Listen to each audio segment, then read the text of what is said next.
Sa ibang balita, ininspeksyon ng mga otoridad ang mga establishmento ng pinuntahan ni Jennifer Laude bago ito mapaslang. Mahigpit na seguridad ang pinatupad sa lugar kung saan isinagawa inspeksyon hinggil sa kaso. Si Benj Bondok ang ating tagapagbalita. Nagsagawa ng ocular inspection ng Olongapo City Prosecutor's Office sa mga lugar kung saan huling nakita ang transgender woman na si Jennifer Laude bago ito mapaslang noong Oktubre 11.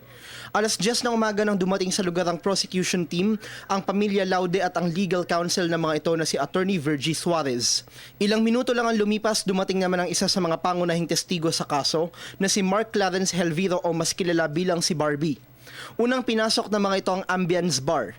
Tumagal ng halos 1.5 oras ang inspeksyon ng mga otoridad sa establishmento.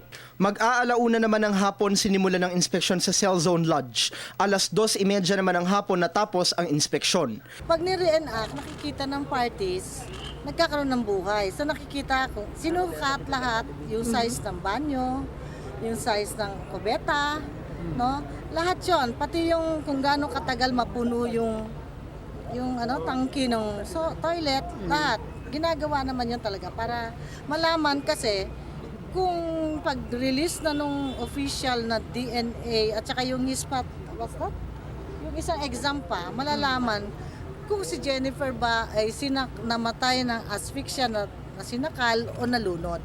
Mahigpit na seguridad ang ipinatupad ng mga otoridad kaugnay ng inspeksyon. Agad na pinostehan ng mga pulis ang entrada ng dalawang establishmento. Hindi pinayagan ang media na makapasok sa loob kasama ang mga investigador. Isinara sa trapiko ang bahagi ng Magsaysay Drive malapit sa naturang mga establishmento. Ginawa ang naturang inspeksyon upang masuri ang mga detalye kaugnay ng mga pangyayari sa krimen.